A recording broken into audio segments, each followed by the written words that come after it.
صدر مملکت آصف علی زرداری نے اپنے ایک پیغام میں کہا ہے کہ ہر سال 8 اکتوبر کو ہم 2005 اس تباہ کن زلزلے کو یاد کرتے ہیں جس نے 80,000 سے زائد قیمتی جانیں نگلی، لاکھوں افراد کو زخمی کیا اور لاکھوں خاندانوں کو بے گھر کر دیا۔ اس دن ہم تمام لوگوں کو بھی خراج تحسین پیش کرتے ہیں جنہوں نے پاکستان کی تاریخ میں آنے والی قدرتی اور انسانی پیدا کردہ آفات کا سامنا یکجہتی کے ساتھ کیا اور ان کے اثرات کو جھیلنے میں قوم کا ساتھ دیا۔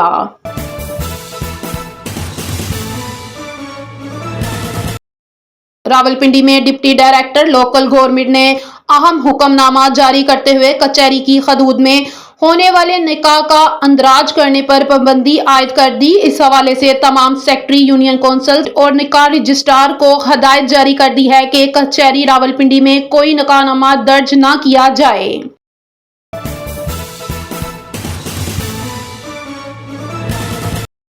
وفاقی وزیر داخلہ محسن نقوی نے نیشنل پولیس اکیڈمی کا رات گئے بغیر پیشگی اطلاع کے اچانک دورہ کیا، جہاں انہوں نے اکیڈمی میں جاری اپ گریڈیشن منصوبہ اور نئے زیر تعمیر ہاسٹل کے کام کا جائزہ لیا۔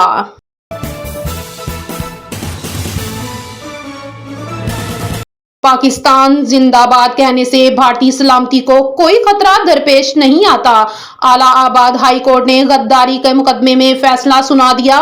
بھارتی میڈیا کے مطابق کے رہائشی بھارتی شہری ساجد چودھری کو اس سال مئی میں ایک سوشل میڈیا پوسٹ پر پاکستان زندہ باد کا نعرہ لگانے پر غداری کے مقدمے میں حراست میں لے لیا گیا تھا۔